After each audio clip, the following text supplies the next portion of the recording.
kesempatan Ahad keempat ini, insyaallah kajian subuh kita bersama guru kita Al-Mukarram Al-Ustaz Umar Faruq LCMA dengan pembahasan Sirah Nabawiyah dengan tema Umrah Hudaybiyah.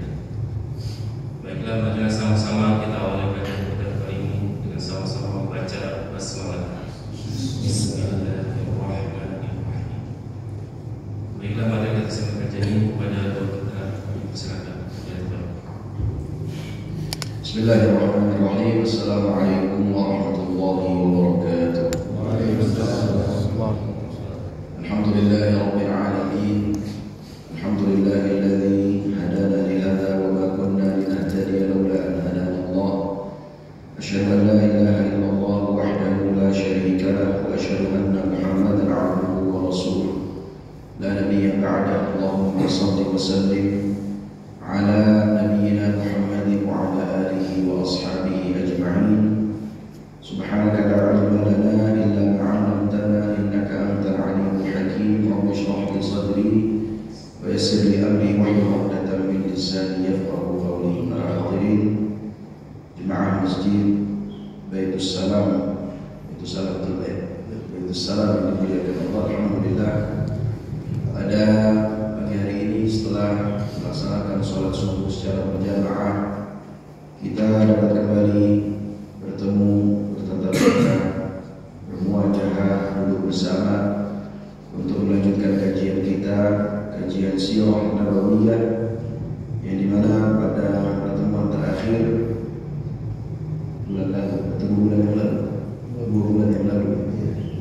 bulan lalu saya tidak hadir. Kita sudah membahas tentang peristiwa hadits ifki, yaitu berita bohong yang disematkan kepada Ibunda Aisyah radhiyallahu taala anha, sampai akhirnya Allah Subhanahu wa taala menurunkan ayat dari Al-Qur'anul Karim, beberapa ayat yang membela Aisyah radhiyallahu anha, sehingga tuduhan tersebut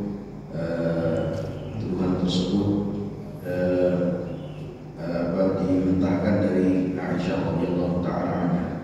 Insyaallah pada pagi hari ini kita akan melanjutkan kepada peristiwa berikutnya, yaitu Umrah Hudaybiyah yang terjadi pada bulan Dzulqa'dah tahun ke-6 Hijriah. Hadirin yang dimuliakan Allah, setelah perang Ahzab, di mana dalam peperangan tersebut kaum musyrikin mengalami kekalahan, karena kaum musyrikin dengan jumlah yang besar yang terdiri dari orang-orang Quraisy dan juga sekutu orang Quraisy, dan juga dibantu dengan orang-orang Yahudi, jumlah mereka sampai 10.000 orang, 10.000 pasukan. Tujuan utamanya ingin meluluh lantahkan kota Madinah, tapi ternyata itu semua tidak berhasil, sehingga baik pihak kaum muslimin maupun pihak kafir Quraisy itu sebenarnya sudah mengalami kelelahan, karena paling tidak mereka sudah 3 atau 4 tahun berperang. Dari semenjak tahun 2 Hijriah ada perang Badar, tahun 3 Hijriah ada perang Uhud, tahun ke-5 Hijriah ada perang Al-Ahzab atau yang disebut juga dengan perang Khandaq, dan juga ada perang-perang kecil lainnya.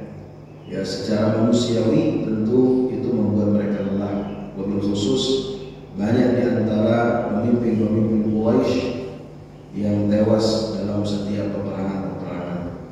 Maka hadirin yang dimuliakan Allah, hal itu menunjukkan perkembangan yang pesat ya bagi kaum muslimin, sehingga semakin hari itu semakin banyak orang yang masuk Islam. Semakin hari kota Madinah semakin memiliki kekuatan. Maka singkat cerita, Rasulullah SAW sudah rindu ingin mengunjungi tempat lahirnya, mengunjungi Baitullah, mengunjungi Ka'bah. Maka pada suatu ketika di Madinah, Rasulullah SAW bermimpi bahwa beliau bersama para sahabat memasuki Masjidil Haram, mengambil kunci Ka'bah, tawaf dan berumrah, di mana sebagian mencukur rambutnya hingga habis dan sebagian hanya memendekkan saja. Rasulullah bermimpi, sudah saking rindunya kepada tanah kelahiran beliau. Maka karena mimpinya para nabi itu adalah mimpi yang benar, Rasulullah Shallallahu Alaihi Wasallam selepas itu segera memberitahukan kepada para sahabat agar mereka memasuki kota Makkah pada tahun ini juga, yaitu pada tahun ke-6 Hijriah. Rasulullah Shallallahu Alaihi Wasallam akhirnya memberitahu kepada para sahabatnya bahwa dia ingin menunaikan umrah, maka mereka pun bersiap-siap untuk pergi. Hadirin yang dimuliakan Allah, lalu beliau menginstruksikan secara umum kepada orang-orang Arab, secara umum kepada orang-orang Arab. Jadi yang diajak oleh Rasulullah untuk umrah bukan hanya para sahabat, tapi orang Arab secara umum, termasuk juga orang-orang Badui yang berada di pedalaman sekitar kota Madinah. Ya, karena memang kebiasaan orang-orang Arab bukan hanya kaum muslimin, mereka berumrah atau berhaji. Hanya bedanya umrahnya kaum muslimin adalah umrah yang diisi dengan pengesaan kepada Allah Subhanahu wa taala, mentauhidkan Allah. Sedangkan umrahnya orang-orang yang belum masuk Islam pada saat itu masih dihiasi atau diiringi dengan hal-hal yang tidak diajarkan dan juga diiringi dengan kesyirikan. Maka ketika orang-orang Badui ini diajak, mereka tidak mengindahkan ajakan Rasulullah SAW. Mereka tidak mau berangkat. Hal tersebut dijelaskan oleh Allah di dalam Al-Quran surat Al-Fath ayat 11 sampai 12. Allah berfirman, A'udzu billahi minasyaitonir rajim, sayaqulu lakal mukhallafuna minal a'rab shaghalatna amwaluna wa ahluna fastaghfir lana. Orang-orang Badui yang mereka tidak berangkat untuk umrah bersama Rasulullah, mereka akan berkata, syaghalatna amwaluna wa ahluna. Sungguh kami ini disibukkan dengan harta-harta kami dan juga dengan keluarga-keluarga kami. Fastaghfir lana, maka mintalah ampunan untuk kami. Jadi mereka menolak untuk berangkat. Alasannya apa? Yang keluar dari lisan mereka adalah kami sibuk dengan mengurusi harta, juga sibuk mengurusi keluarga.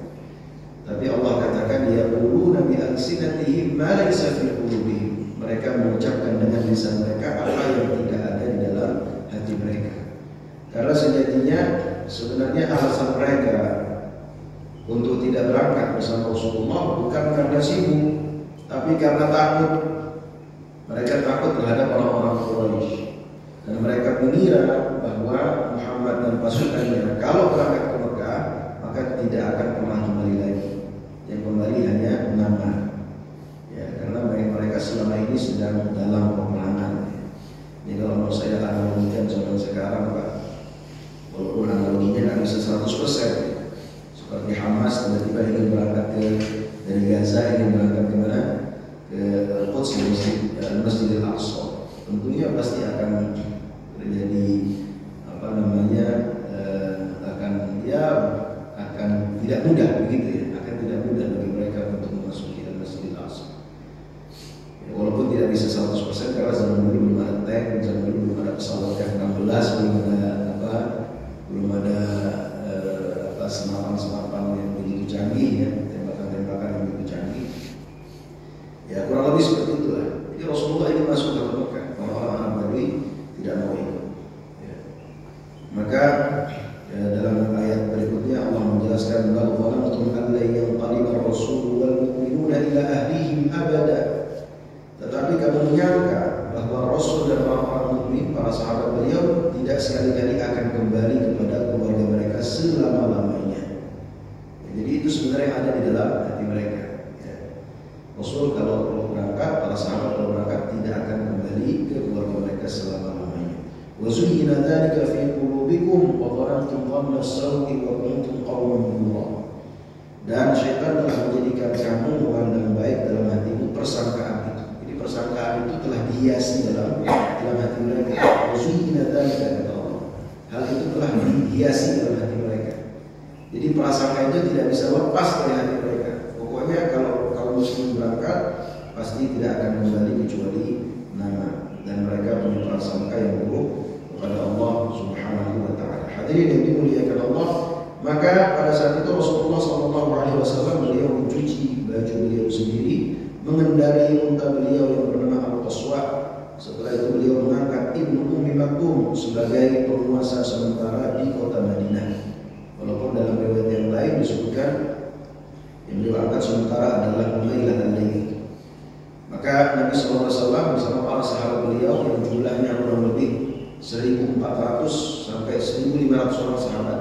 Ini bukan sedikit Pak, banyak yang berangkat bersama beliau, 1.400 atau 1.500 orang.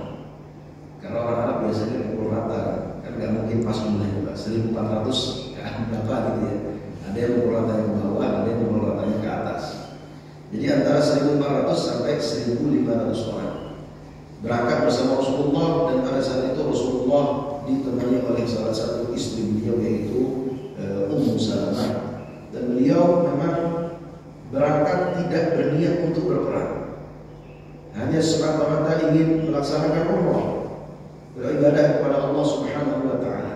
Sehingga yang beliau bawa dan para sahabat beliau bawa bukanlah senjata perang, sama sekali tidak membawa persiapan untuk berperang.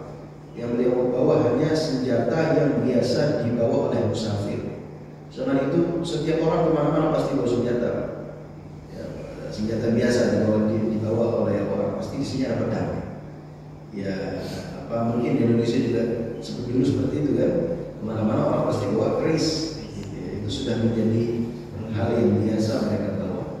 Ada pun perang senjatanya beda, ada baju besi, ada tameng, ada pedang-pedang yang memang digunakan khusus untuk berperang. Jadi ada pedang-pedang yang kuat yang digunakan memang khusus untuk berperang. Ada pedang-pedang yang dibawa memang keseharian, hanya untuk dibawa sebagai berjaga-jaga saja seorang musafir. Jadi Rasulullah tidak berniat untuk berperang. Hadirin yang dimuliakan Allah, singkat cerita, beliau dan para sahabat pun bertolak ke Mekah. Dan ketika sampai di Dzulhulaifah, yaitu miqatnya ahli Madinah atau yang kita kenal sekarang dengan nama Bir Ali, ya kan? Maka hewan-hewan kurban yang dibawa, unta-unta yang dibawa untuk nantinya disembelih di Mekah dan dagingnya dibagikan kepada penduduk Mekah atau yang disebut dengan al-budun, itu dikalungi dan juga diberi tanda. Salah satu caranya adalah dengan dilukai sedikit punuknya sehingga keluar darah, nanti darah itu dilumuri ya di tubuh unta tersebut sebagai tanda bahwa unta-unta ini merupakan al-budun, persembahan untuk Allah Subhanahu wa taala yang nantinya akan disembelih di Mekah dan dagingnya akan dibagikan kepada penduduk Mekah. Sehingga para quta'u atau para begal yang ada di tengah jalan itu mereka biasanya akan segan ketika melihat kafilah yang berlalu itu adalah orang-orang yang ingin berangkat umrah. Jadi salah satu tandanya mereka berihram, dan juga unta-unta mereka itu dilindungi, diberi tanda, diberi kalung, dan juga dilindungi darah unta. Hadirin yang dimuliakan Allah, lalu Rasulullah SAW juga berihram untuk umrah. Di samping itu beliau juga mengirim seorang mata-mata dari suku Khuza'ah untuk mencari informasi tentang kaum Quraisy. Ini sebagai bentuk kehati-hatian dari Rasulullah SAW. Maka ketika Nabi mendekati Usfah, jadi Usfah ini dari Dzulhulaifah ke Usfah mungkin jaraknya sudah 200-an kilo lebih. Ini sudah di tengah jalan. Ya, kalau Allah lalu berangkat dari Madinah ke Mekah, di tengah jalan itu ada tulisan di pelang itu Usfah. Sampai sekarang namanya masih Usfah. Ya, sampai sekarang namanya masih Usfah. Sampai di daerah itu, maka Rasulullah SAW menjumpai beliau, menjumpai Rasulullah dan berkata, saya pergi ke sini, lalu melihat Ka'ab bin Malik menghimpun orang-orang Ahbash. Orang-orang Ahbash adalah suku-suku yang tinggal di bukit yang namanya Hubsh. Jadi mereka bukan orang-orang Quraisy, tapi orang-orang di luar Quraisy. Jadi kata Rasulullah, saya melihat Ka'ab bin Malik menghimpun orang-orang Ahbash dan juga beberapa kabilah Arab. Tujuannya apa? Tujuannya untuk memerangi Rasulullah dan juga untuk menghalangi agar Rasulullah SAW tidak bisa masuk ke kota Makkah. Maka ketika mendapatkan berita tersebut, Rasulullah bermusyawarah dengan para sahabat. Dan begitulah kebiasaan Rasulullah ketika ingin mengambil sebuah keputusan, ya, dalam peperangan yang pernah beliau alami, pasti beliau bermusyawarah dengan para sahabat-sahabat beliau. Maka beliau meminta pendapatnya. Selain berkata, apa pendapat kalian jika kita menangkap sanak kerabat mereka yang telah menolong kaum musyrikin sehingga kita bisa menangkap mereka? Jika mereka tidak melawan, maka mereka akan tinggal dalam kondisi khawatir dan bersedih.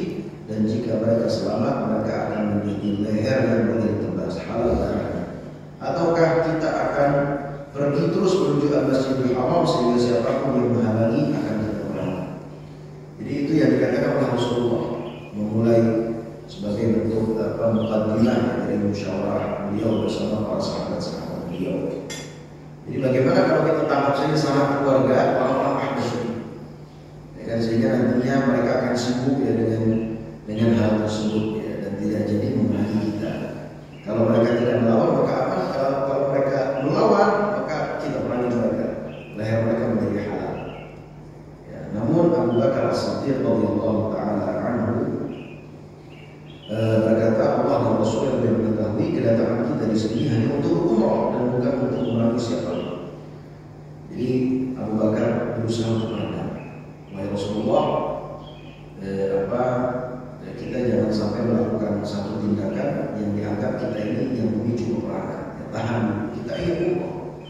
Ya, namun kalau memang di perjalanan, kata Abu Bakar, namun kalau memang di perjalanan kita akhirnya harus berperang, terpaksa berperang karena tingkah mereka, ya harus kita lakukan. Tapi jangan sampai kita yang memicu terlebih dahulu. Begitu kata Abu Bakar. Hadirin yang dimuliakan Allah, maka akhirnya mereka pun melanjutkan perjalanan ke arah kota Makkah. Maka orang-orang Quraisy, hadirin yang dimuliakan Allah, mereka melakukan beberapa upaya untuk bisa mencegah kaum muslimin agar tidak masuk ke kota Makkah. Kenapa upaya ini mereka lakukan? Karena kalau kaum muslimin dibiarkan masuk ke Makkah begitu saja, apa dihalangi oleh orang-orang Quraisy, ini tentu akan mencoreng nama baik orang-orang Quraisy di saat teror Jazirah Arab. Tentu mereka akan menjadi perbincangan. Quraisy membiarkan Muhammad masuk ke Makkah. Artinya Quraisy sudah melemah. Quraisy takut terhadap pasukan Muhammad. Nah, Quraisy tidak ingin hal tersebut terjadi. Maka Quraisy ini berusaha untuk menghalangi pasukan kaum muslimin, bukan pasukan tapi rombongan umroh kaum muslimin, berusaha untuk menghalangi. Maka hadirin yang dimuliakan Allah, ketika mereka mendengar bahwa Rasulullah sudah semakin mendekat ke kota Makkah, mereka pun langsung mengadakan rapat, ya, untuk mendengar pendapat dan juga memutuskan pada satu keputusan. Rapat itu memutuskan untuk menghalangi kaum muslimin untuk memasuki Masjidil Haram bagaimanapun caranya. Setelah Nabi menghindari konfrontasi dengan orang-orang Habasyah, akhirnya Rasulullah hindari orang-orang Habasyah agar tidak langsung berhadapan dengan mereka. Informan beliau yang berasal dari suku Bani Ka'ab melaporkan bahwa orang-orang Quraisy sudah berkumpul terkonsentrasi di Dzituwa, salah satu tempat ya sebelum masuk ke Makkah. Diperkuat dengan 200 pasukan berkuda di bawah pimpinan Khalid bin Walid. Jadi Dzituwa sudah dijaga oleh Khalid bin Walid dengan 200 pasukan berkuda. Jangan sampai Muhammad lewat situ. Kalau lewat situ pasti akan terjadi peperangan. Maka hadirin yang dimuliakan Allah, Khalid bin Walid di tengah berupaya menghalangi kaum muslimin menuju Al-Masjidil Haram dengan pasukan berkudanya, dia berdiri menghadap mereka sehingga antara dua pasukan dapat saling melihat walaupun jauh jaraknya. Jadi Khalid bin Walid ini beliau di Qura Al-Ghanim. Qura Al-Ghanim itu salah satu tempat di Dzituwa, jalan utama menuju masuk kota Makkah melalui Dzituwa. Khalid bin Walid menghadap di situ. Jadi berhadapan, bisa melihat pasukan Khalid bin Walid dengan rombongan kaum muslimin. Maka Khalid bin Walid pada saat itu berkata kepada pasukannya, ketika Khalid bin Walid melihat kaum muslimin sholat subuh, kaum muslimin rukuk dan juga sujud, Khalid bin Walid berkata, nanti kita tunggu sampai sholat asar. Ketika mereka rukuk dan sujud, kita akan habisi mereka. Karena sungguh pasti mereka akan melaksanakannya. Karena sholat ini lebih mereka cintai daripada apa? Itu kata Khalid bin Walid. Jadi Khalid bin Walid ini menganggap sholat asar nanti itu akan menjadi titik lemah kaum muslimin. Mereka akan khusyuk dalam sholat mereka, ada sujudnya dan rukuknya. Itu adalah kesempatan bagi Khalid bin Walid untuk menyerang kaum muslimin. Khalid bin Walid pada saat itu belum masuk Islam ya, karena beliau baru masuk Islam pada tahun 7 Hijriah, jadi tahun depannya belum masuk Islam. Ini masih tahun 6 Hijriah. Hadirin yang dimuliakan Allah, ditunggulah sampai waktu sholat asar. Ternyata pada saat itu turun perintah sholat khauf, di mana sholat khauf tata caranya ada banyak ya, kalau tidak salah ada sampai 14 tata cara.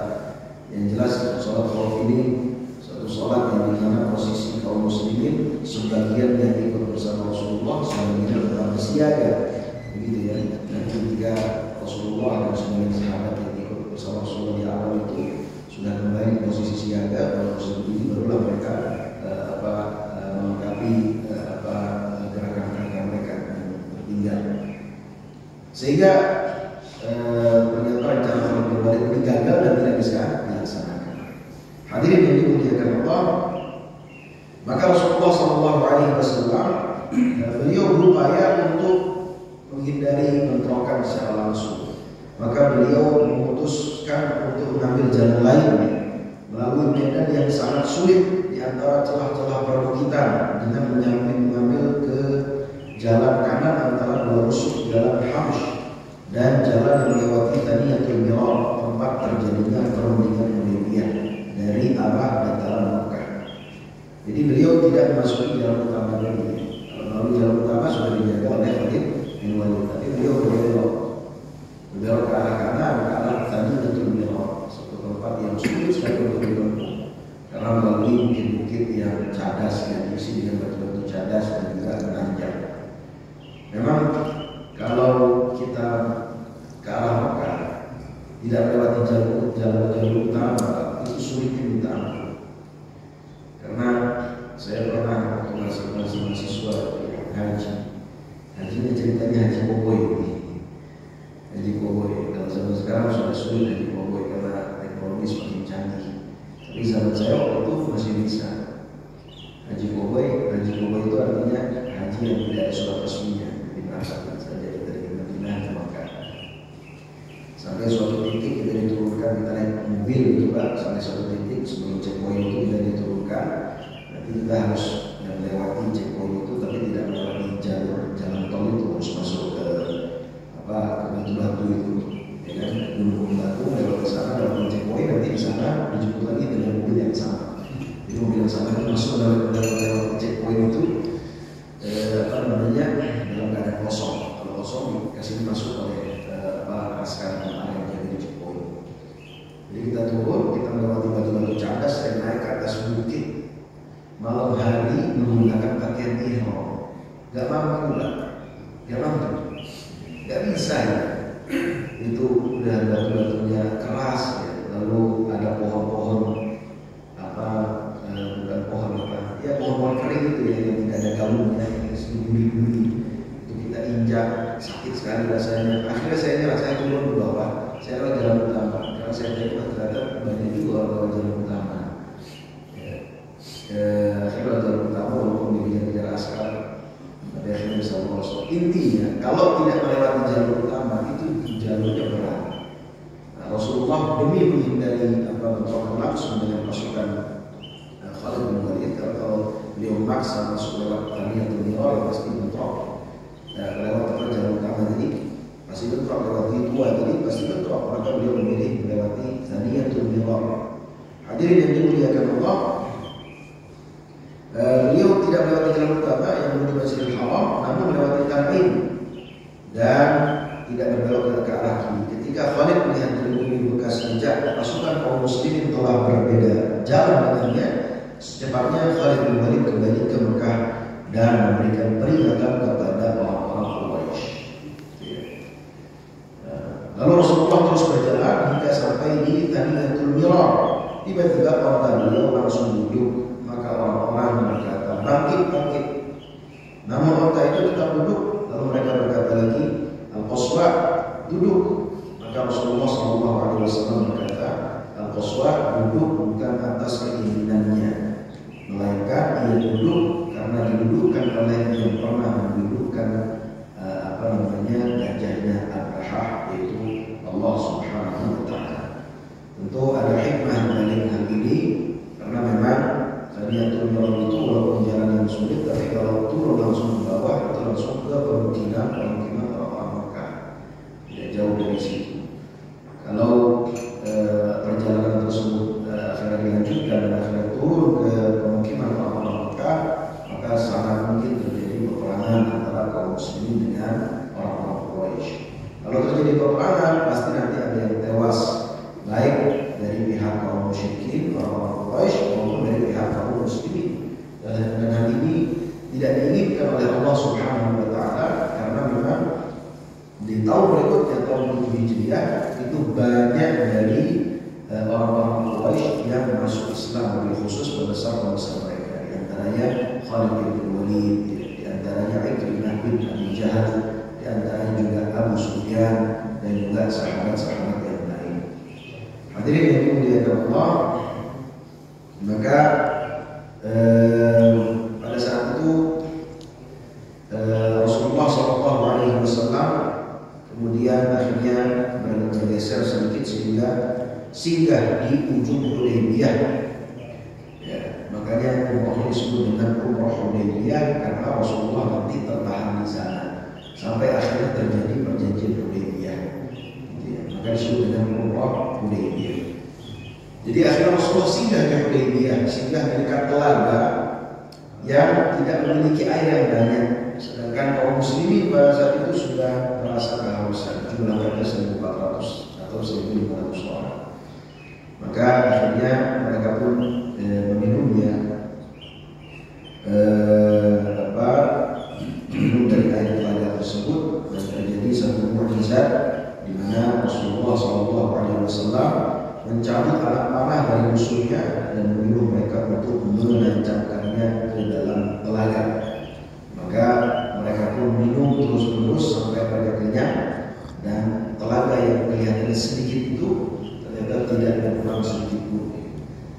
Dan memang hal tersebut kalau kita baca dalam sejarah sudah terjadi beberapa kali, di mana Rasulullah bisa memperbanyak air atau memperbanyak susu atau memperbanyak makanan. Hadirin yang dimuliakan Allah, maka ketika sudah di Hudaybiyah tersebut, Rasulullah SAW didatangi oleh Budayl bin Warqa al-Khuzai, dan juga ditemani oleh sekelompok dari Bani Khuza'ah. Suku Khuza'ah ini, hadirin yang dimuliakan Allah, merupakan suku yang berkoalisi dengan kaum muslimin. Jadi walaupun mereka belum masuk Islam, tapi mereka punya kedekatan dengan kaum muslimin. Lalu Budayl berkata, aku tinggalkan Ka'ab bin Malik. Mereka sedang singgah di beberapa tempat di mata air di Hudaybiyah bersama kaum wanita dan anak-anak mereka. Mereka semua akan memerangi dan menghalangimu menuju Masjidil Haram. Jadi Budayl ini diutus oleh orang-orang Quraisy, ya, untuk nego, untuk melakukan negosiasi agar Rasulullah dan para sahabat ini tidak jadi masuk Mekah. Budayl mengabarkan bahwa di sana Ka'ab bin Malik itu sudah menunggu di beberapa mata air di Hudaybiyah. Hudaybiyah luas, Pak. Mungkin kalau Bapak ada pernah umrah lalu ziarah ke Hudaybiyah, dan Hudaybiyah kan luas. Jadi di sana ada beberapa mata air yaitu sudah diduduki oleh Ka'ab bin Malik. Jadi ibaratnya Budayl ini menyampaikan ancaman, jangan sampai engkau berupaya untuk masuk Mekah. Kalau berupaya masuk Mekah, pasti akan terjadi peperangan. Maka hadirin yang dimuliakan Allah, Rasulullah menjawab Budayl pada saat itu dan berkata, sesungguhnya kedatangan kami ini bukan untuk memerangi siapapun, melainkan kami hanya ingin melaksanakan ibadah Allah. Sesungguhnya perang telah menghabiskan energi orang-orang Quraisy dan banyak merugikan mereka. Jika mereka menginginkan suplai, maka aku akan memberikannya asalkan membiarkan kami sehingga tidak terganggu. Jika mereka ingin bergabung bersama kaum muslimin, tapi jika mereka menolak dan hanya menghendaki peperangan, maka demi Allah aku akan perangi demi urusan ini sampai tetes darah penghabisan, demi agama Allah ini sampai tetes darah penghabisan, dan biarlah Allah yang menuntaskan urusannya. Jadi ini jawaban tegas ya, dari Rasulullah kepada mereka. Karena sejatinya Rasulullah ini juga tahu keadaan kaum musyrikin pada saat orang-orang kafir Quraisy. Yang mereka sejatinya sudah semakin melemah. Ya, banyak pemimpin mereka yang sudah tewas, dan mereka juga sudah capek dan sudah mengalami kerugian yang besar setiap peperangan. Karena perang kan modalnya besar, seperti Amerika Serikat kan bangkrut sudah, betul ya? Bangkrut gara-gara bantu Israel dan juga gara-gara LA kebakaran. Jadi mereka lagi kesusahan, makanya banyak rakyat yang demo kan agar bantuan untuk Israel itu segera dihentikan supaya uangnya bisa dialihkan untuk urusan internal mereka, dari urusan internal mereka. Jadi peperangan dari dulu sampai sekarang pasti akan menghabiskan banyak biaya dan juga banyak energi. Rasulullah membaca hal itu. Jadi Rasulullah ketika diancam oleh beliau tidak takut, tapi beliau tidak langsung mengajak perang. Beliau hanya mengatakan kami ingin umroh, ya biarkan kami, ya kami tidak ingin berperang. Tapi kalau mereka ingin perang, gimana lagi? Nggak mungkin kaum muslim diam kan? Pasti akan harus melawan. Karena orang-orang Arab yang lain yang masuk Mekah itu tidak dihalangi. Dan ini sudah menjadi semacam kesepakatan bersama gitu ya, bahwa siapapun yang ingin masuk ke kota Mekah, ingin langsung melaksanakan umrah atau haji, itu tidak boleh dihalangi oleh orang-orang Quraisy. Jadi orang-orang Quraisy ini posisinya sebenarnya serba salah. Ya, maju kena, mundur kena. Dalam artian kalau mereka biarkan kaum muslimin masuk, mereka akan dibohongi oleh orang Arab. Ya. Kalau mereka memerangi kaum muslimin, mereka juga akan dibohongi oleh orang Arab. Masa orang Quraisy memerangi orang yang ingin umroh dan juga haji? Tidak pernah ada sejarahnya. Yang ada sejarahnya mereka itu selalu memuliakan orang yang ingin umroh dan juga haji. Sejak masih jahiliyah, sejak kakek-kakek Rasulullah SAW, kemudian pada saat itu belum mengenal Islam, masih hidup di masa jahiliyah. Jadi mereka maju kena, mundur kena. Dan Rasulullah cerdas dalam hal ini. Maka beliau ketika diancam oleh bunda itu, beliau tidak gentar sama sekali. Hadirin yang dimuliakan Allah, maka beliau itu berkata, aku akan sampaikan apa yang kamu katakan. Maka beliau itu berangkat hingga menjumpai orang-orang Quraisy. Dia berkata, aku baru saja datang dari sisi Rasulullah dan mendengar dia mengatakan satu perkataan. Jika kalian ingin tahu, aku akan sampaikan kepada kalian. Maka orang-orang awam dari kalangan mereka berkata, kami tidak butuh kamu menceritakan apapun tentang mereka. Sementara orang-orang yang masih berpikiran sehat dari kalangan mereka berkata, sampaikan saja apa yang kamu telah mendapatinya. Maka Budayl pun menyampaikan apa yang dia dengar dari Rasulullah. Lalu setelah Budayl, orang-orang Quraisy ini belum menyerah untuk menghalangi Rasulullah agar beliau tidak jadi masuk Mekah. Diutuslah utusan-utusan yang lain. Diutuslah Al-Qunais bin Al-Qamah. Dia berkata, biarkan aku saja mendatangi Muhammad. Maka singkat cerita, ketika Qunais mendatangi Rasulullah, Rasulullah juga menyampaikan hal yang sama, gitu ya. Maka dia segera menemui orang-orang Quraisy dan juga berkata bahwa Muhammad tidak ingin perang. Bahkan Quraisy ini dikenal orang yang sangat menghormati orang-orang yang ingin umroh. Maka ketika Quraisy datang, gitu ya, ketika Quraisy datang menemui Rasulullah sudah tahu ketika Quraisy ini sangat menghormati orang-orang yang ingin umroh. Maka Rasulullah memerintahkan para sahabat untuk menampakkan kota yang akan dijadikan persembahan atau yang sudah ditandai. Dan juga mereka diperintahkan oleh Rasulullah untuk bertalbiyah ketika Quraisy datang. Labbaik Allahumma labbaik, labbaik la syarika lak labbaik, innal hamda wal ni'mata lak wal mulk la syarika lak. Maka Quraisy pun hatinya tertegun ketika melihat hal itu dan berkata, sungguh kalian tidak layak dihormati.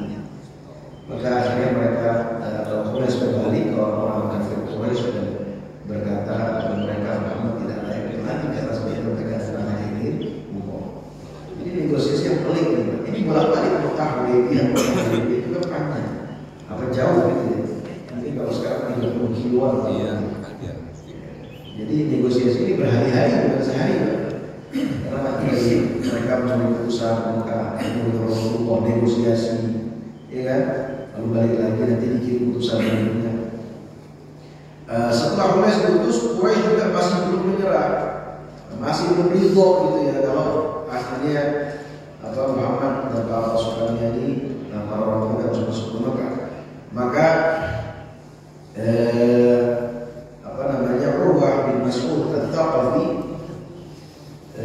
diutus ya untuk menemui Rasulullah SAW.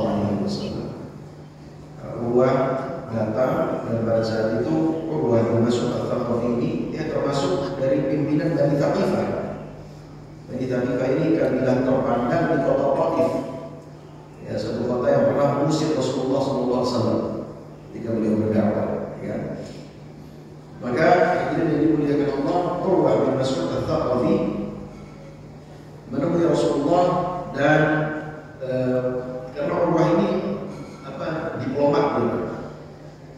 Urwah ini tadi dari Bani Thaqifah dan termasuk orang utusannya Bani Thaqifah untuk menemui raja-raja di masa jahiliyah. Jadi dia pernah bertemu dengan Kisra, pernah bertemu dengan Qaisar, Kisra raja Persia, Qaisar raja Romawi, pernah bertemu dengan raja Habasyah, ya kan? Dan pernah bertemu dengan pemimpin-pemimpin kabilah-kabilah Arab yang lain. Jadi memang seorang diplomat, ahli diplomasi, orang yang mentalnya kuat gitu ya. Diutus untuk menemui Rasulullah. Maka ketika menemui Rasulullah, dia menggunakan bahasa yang menekan dan juga mengejek. Wahai Muhammad, kamu ini jangan sekali-kali masuk Mekah. Tidak pernah ada orang Arab dari dulu yang ingin memarahi keluarganya sendiri. Bahasa yang digunakan oleh Urwah bin Mas'ud. Tidak ada dari dulu orang Arab yang ingin memarahi keluarganya sendiri. Padahal Rasulullah tidak ingin berperang, ya kan? Tapi begitu bahasa yang digunakan untuk menekan, ya, bahasa yang menekan. Kalau kamu paksa masuk, wahai Muhammad, pasti terjadi peperangan. Itu yang pertama. Yang kedua, dia mengatakan, dan kalau terjadi peperangan, ini orang-orang yang kamu lihat ini pasti akan lari ke belakang dan meninggalkan kamu sendiri. Kamu gak punya teman nanti di situ. Ya, maka mendengar perkataan itu Abu Bakar yang dikenal lembut, ya, langsung teriak dan berkata, Umsus but'alata. Umsus but'alata. Kotor sekali kan? Umsus sekali jilat atau sebab but'ah itu kemaluan kita, lata Tuhan mereka, lata itu saya. Jadi jilatlah atau sebablah kemaluan Tuhan saya. Itu kata Bakar kepada Urwah bin Mas'ud Al-Thaqafi karena sudah saking emosi yang mendengar bahasa Tuhan. Maka Urwah pada saat itu bertanya kepada Rasulullah, siapa orang itu? Rasulullah menjawab, sesungguhnya adalah Ibnu Abi Quhafah. Ya, maksudnya Abu Bakar. Orang bermaksud kenal dengan Abu Bakar dan dia berkata, seandainya bukan karena engkau telah membantu saya tidak akan memaafkan kamu, saya akan menjaga. Ya, karena orang Arab jahiliyah paling emosi kalau Tuhannya diejek dan juga dihina. Nah, rupanya Abu Bakar pernah membantu Urwah bin Mas'ud. Maka pada saat itu Urwah merayu ya Rasulullah dengan cara memegang janggutnya. Ya, orang Arab begitu Pak, kalau merayu kan memegang janggutnya. Itu sering kita saksikan kalau mereka sedang berantem. Ya, kebetulan lawan itu menjanggut biasanya akan dipegang untuk merayu. Urwah memegang janggut. Memegang janggut Rasulullah SAW untuk merayu. Maka ada seorang sahabat muda namanya Al-Mughirah bin Syu'bah dari Bani Thaqifah, Al-Mughirah bin Syu'bah Al-Thaqafi itu langsung mengeluarkan pedangnya dan menyingkirkan tangan Urwah dari jenggot Rasulullah. Jadi Urwah yang sedang memegang jenggot Rasulullah, tangannya disingkirkan dengan pedang oleh Al-Mughirah bin Syu'bah. Al-Mughirah bin Syu'bah sahabat dari Bani Thaqifah, satu kabilah sama Urwah bin Mas'ud Al-Thaqafi. Kalau dilihat, jadi Al-Mughirah bin Syu'bah bin Siyabah bin Mas'ud Al-Thaqafi. Kalau Urwah bin Mas'ud Al-Thaqafi. Jadi Urwah bin Mas'ud Al-Thaqafi ini hitungannya kakeknya Syu'bah bin Al-Mughirah. Al-Mughirah bin Syu'bah. Al-Mughirah bin Syu'bah bin siapa? Bin Mas'ud Ats-Tsaqafi gitu ya. Jadi hitungannya Urwah bin Mas'ud ini kakeknya Al-Mughirah bin Syu'bah. Maka dia ngejek, ya, ngejek. Kamu ini siapa? Saya Al-Mughirah bin Syu'bah Ats-Tsaqafi. Kamu ini cucu saya. Kamu cucu saya. Lalu apakah kamu sudah cebok ya? Dia bilang hal wasal sau'at apa su sau'ataka apa su. Ya pokoknya apakah kamu sudah mencuci pantatmu ya betul bahasa sudah cebok. Jadi Urwah mengejek sahabat Rasulullah Mughirah bin Syu'bah. Hadirin yang dimuliakan Allah. Maka pada saat itu Rasulullah berusaha untuk menenangkan karena memang Rasulullah tidak ingin berperang. Dan Rasulullah menyampaikan kepada Urwah seperti apa yang beliau sampaikan kepada utusan-utusan sebelumnya bahwa beliau datang tidak ingin berperang, hanya ingin umrah. Maka pada saat itu Urwah bin Mas'ud Ats-Tsaqafi berdiam di sana, melihat bagaimana sikap para sahabat terhadap Rasulullah, dan dia memberi kesaksian bahwa ternyata apa yang dia tuduhkan tentang sahabat Rasulullah, ketika dia kalau kau Rasulullah apakah saya akan kabur, kamu hati benar sendiri. Ternyata setelah melihat bagaimana keseharian para sahabat bersama Rasulullah, sikap mereka terhadap Rasulullah, Allah yang berusaha kalau ternyata memang sahabat Rasulullah adalah sahabat-sahabat yang sangat setia. Karena tidaklah Rasulullah memerintahkan sesuatu kecuali mereka akan segera mengerjakannya. Tidaklah Rasulullah berbicara kecuali mereka akan nunduk. Tidak ada satupun dari para sahabat yang berani menentang Rasulullah dengan tatapan tajam. Bahkan tidaklah Rasulullah berwudu kecuali mereka akan berwudu bekas air wudu Rasulullah. Tidaklah Rasulullah berludah kecuali ludah itu akan jatuh di tangan salah satu dari mereka untuk mereka menyentuh mereka dengan ludah Rasulullah. Ini khusus bagi Rasulullah. Ludah maka saya wudu itu khusus bagi Rasulullah. Karena setelah itu ada Abu Bakar, ada Umar, ada para sahabat yang lain tidak perlu bekas air wudu Abu Bakar dan Umar, padahal mereka adalah manusia paling mulia setelah Rasulullah. Ini khusus bagi Rasulullah. Nah, maka melihat hal-hal tersebut Urwah bin Mas'ud Ats-Tsaqafi takjub ya. Dan ketika kembali ke Quraisy dia berkata, sesungguhnya saya telah bertemu dengan raja-raja yang ada pada saat itu. Saya telah bertemu dengan raja Persia, bertemu dengan raja Romawi, bertemu dengan raja Habasyah, dan bertemu dengan bangsa-bangsa lainnya. Sungguh saya tidak pernah melihat ya bawahan mereka punya perlakuan seperti para sahabat Rasulullah memperlakukan Rasulullah Sallallahu Alaihi Wasallam. Hadirin yang dimuliakan Allah,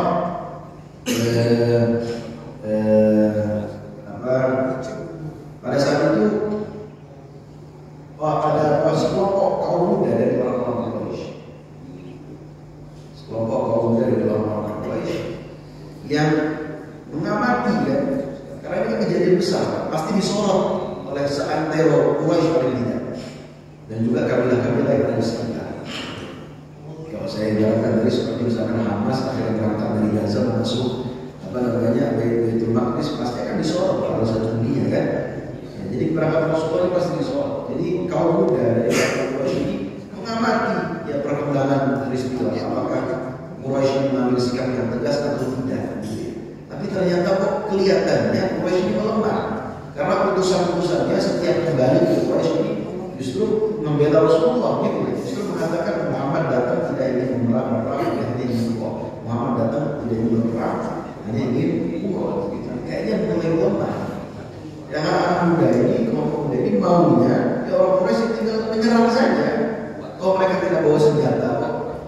Ya. Utusan terakhir dari Urwah datang. Ketika datang ke Quraisy, datang ke Rasulullah, ketika pulang dari kembali ke Quraisy, justru Urwah memuji-muji Rasulullah dan juga memuji-muji para sahabat Rasulullah yang sebelumnya Quraisy tidak sama ya. Mereka sesungguhnya datang hanya itu, tidak layak dari perang.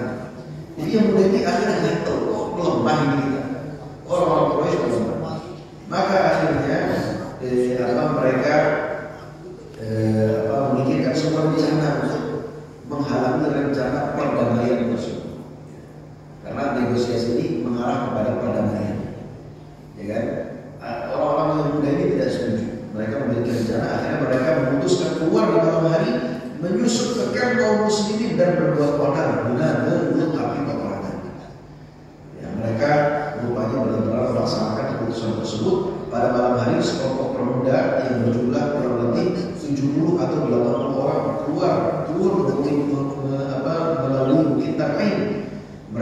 berusaha menyusup ke dalam camp kaum muslimin, namun malah masih mereka Muhammad bin Maslamah yang ditugaskan oleh Rasulullah untuk menjaga camp kaum muslimin pada saat itu, dan juga pasukan beliau, pasukan Muhammad bin Maslamah berhasil menangkap mereka.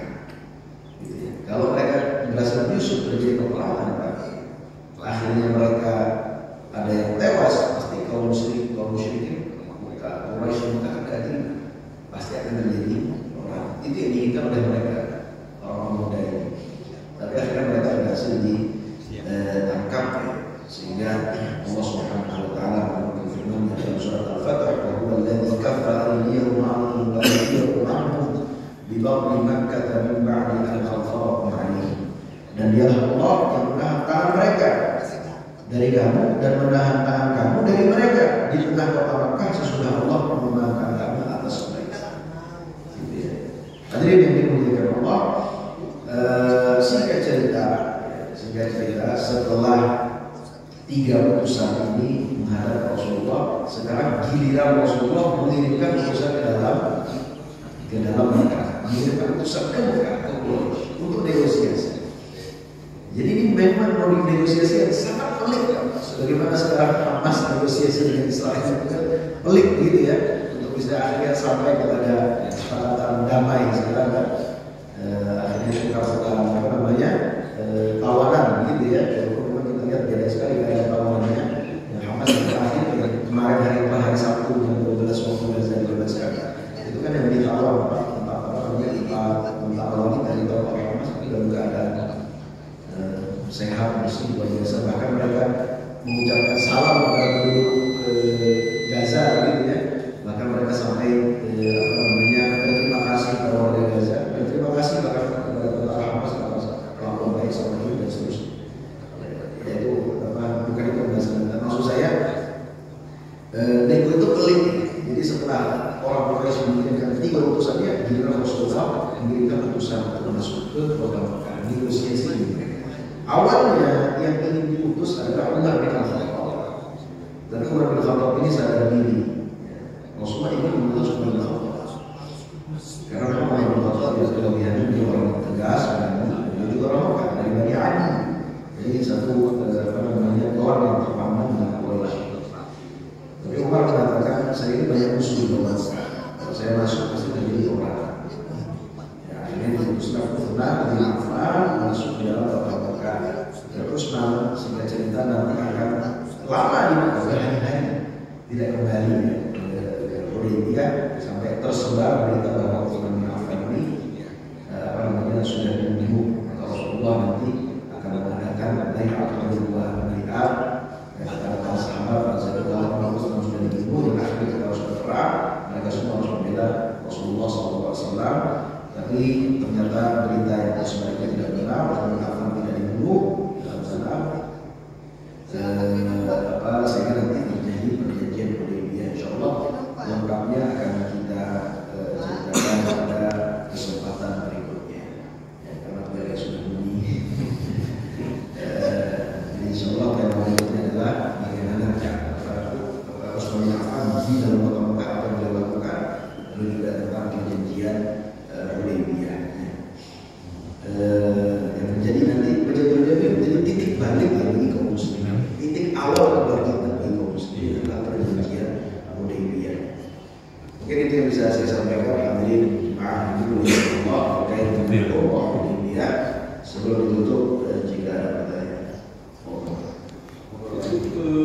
Umrah Hudaybiyah itu pernah terjadi pada tahun berapa ya? Itu yang pertama. Berarti sebelum Fathu Makkah. Karena Khalid Malik kan masih belum masuk Islam. Terus proses negosiasinya itu berlangsung berapa lama? Berapa utusan dan 3 berapa? Kayaknya ada adat juga gitu. Dan sampai akhirnya kan nanti terjadi perjanjian Hudaybiyah itu. Dan memang setelah perjanjian Hudaybiyah sih sepertinya ada semacam perdamaian gitu kan antara kaum muslim dan Quraisy. Dan kemudian akhirnya kaum muslim juga kemudian bisa masuk ke kota Makkah. Terjadilah Fathul Makkah. Dan menjadi pemimpin baru, babak baru ya, bagi kebangkitan kaum muslim di Jazirah Arab. Saya kira itu. Ya, umroh Hudaybiyah terjadi pada tahun 6 Hijriah, bulan Dzulqa'dah. 6 Hijriah. Berapa lama mereka akhirnya tinggal di Hudaybiyah? Alhamdulillah sudah berhari-hari lama. Ya, berhari-hari. Harus minggu. Lebih seperti ini, karena Utsman bin Affan ketika diutus itu saja untuk masuk ke Mekah itu 3 hari tidak boleh ke Mekah. Belum putusan sebelumnya itu datang 1, 2, 3 itu kan bukan sekali datang, bukan 1 hari, tapi di hari-hari setelah. Jadi mereka dulu di itu di Tokyo kita disebutkan lalu tetap kenapa? Ya, nanti setelah itu terjadi dia seperti yang tadi disampaikan, yang dimana di antara poinnya adalah gencatan senjata selama 10 tahun. Itu menjadi titik balik bagi kaum muslimin, karena kalau sudah terjadi gencatan senjata, ya, eksistensi kaum muslimin mulai diperhitungkan. Dan komunitas Madinah, Rasulullah dan para sahabat itu mulai diterima keadaannya eksistensinya. Sehingga gencatan senjata selama 10 tahun ini digunakan oleh Rasulullah untuk memperluas dakwah, ekspansi, mengirimkan surat-surat kepada raja-raja, walaupun akhirnya tidak setiap sholat diminta dengan baik, tapi paling tidak semakin banyak yang mengenal Islam. Jadi dakwahnya sudah eksternal, internasional, bukan ada Jazirah Arab. Dan nanti kesempatan kegiatan senjata selama 10 tahun akan digunakan oleh orang-orang Quraisy untuk kembali menangkan Syam setelah terbit selama kurang lebih 5 tahun. Walaupun nantinya perjanjian ini dilanggar oleh sekutu dari orang-orang Quraisy. Jadi kan perjanjian itu gencatan senjata antara kaum muslimin dan Quraisy dan sekutu mereka. Ada kabilah-kabilah yang bersekutu dengan kaum muslimin, ada kabilah-kabilah yang bersekutu dengan kaum musyrikin, dengan orang-orang Quraisy. Ini mereka yang terikat dengan perjanjian Hudaybiyah itu tidak boleh saling menyerang. Tapi ternyata salah satu kabilah yang bersekutu dengan orang-orang Quraisy itu melakukan pelanggaran karena menyerang kabilah yang bersekutu dengan kaum muslimin, Bani Khuza'ah. Bani Bakar menyerang Bani Khuza'ah. Ternyata Utsman bin Affan yang mengobrol itu orang-orang Quraisy. Maka karena dianggap melanggar perjanjian, Rasulullah berangkat ke kota Mekah dan jadilah Fathu Makkah. Sehingga terjadi ya, itu menjadi titik balik yang masuk Islam. Tapi sejarah antara sudah sebelah atas dulu Pak. Silakan.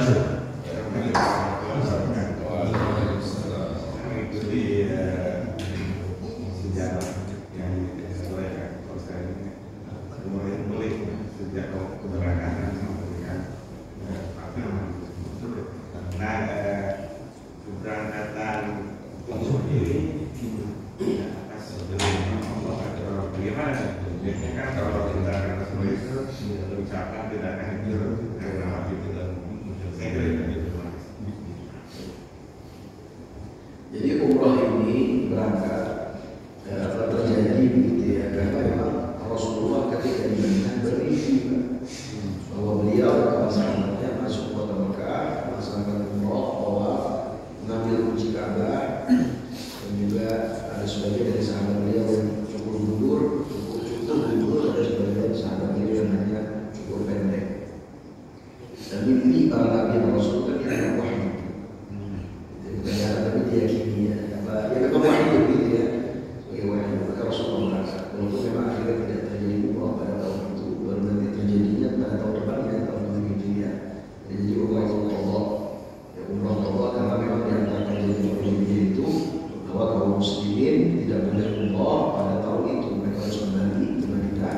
Diizinkan nanti tahun depannya, tahun 7 Hijriah untuk melaksanakan mereka boleh tinggal di Mekah selama 3 hari 3 malam dalam keadaan aman dan diberi jadat yang bersebut. Jadi memang ini satu langkah. Kalau dibilang berdasarkan wahyu, karena berdasarkan Rasul yang membutuhkan wahyu.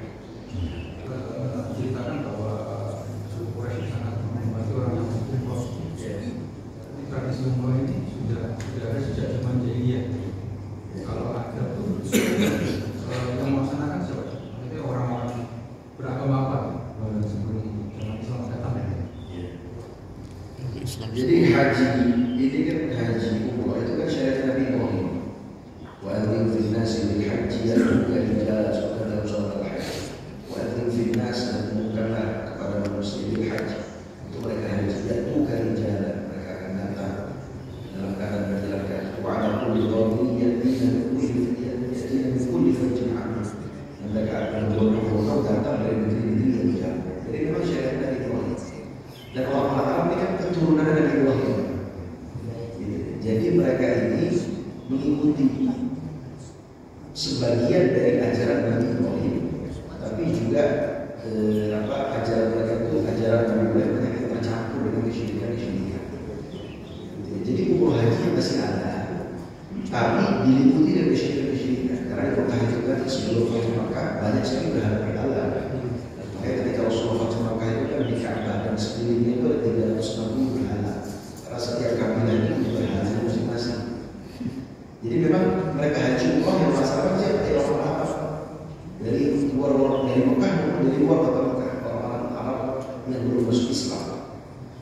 Karena dari zaman dulu mereka sudah berumrah untuk berhaji, mengikuti syariat Nabi Ibrahim, tapi syariat yang disampaikan. Jadi Mekahnya mereka agungkan, Mekahnya mereka Baitullahnya ini mereka agungkan, tapi diikuti dari kesyirikan. Batu-batu dalam berhala. Hadirin kepada Allah, marilah kita mengatakan kita berdoa kepada Allah Subhanahu wa taala. Alhamdulillahirabbil alamin hamdan wa ni'amahu wa kafi'an mazida wa lakal hamdu kama yanbaghi li jalali wajhika al-karim wa 'azimi sultanik. Allahumma shalli 'ala Muhammadin wa 'ala ali Muhammad.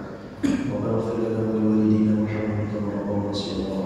Rabbana ighfir lana wa li ikhwanina alladhina sabaquna bil iman wa la taj'al fi qulubina ghillan lil ladzina amanu rabbana innaka ra'ufur rahim. ربنا هب لنا من ازواجنا وذرياتنا قرة اعين واجعلنا للمتقين اماما رب اجعلنا مقيم الصلاة ومن ذريتنا ربنا وتقبل دعاء اللهم ارنا الحق حقا وارزقنا اتباعه وارنا الباطل باطلا وارزقنا اجتنابه اللهم امتنا على شهادة ان لا اله الا الله وان محمدا رسول الله ربنا اتنا في الدنيا حسنة وفي الاخرة حسنة وقنا عذاب النار ربنا تقبل منا انك انت السميع العليم وتب علينا انك انت التواب الرحيم صلى الله على نبينا محمد وعلى اله وصحبه وسلم سبحان ربك رب العزه عما يصفون وسلام على المرسلين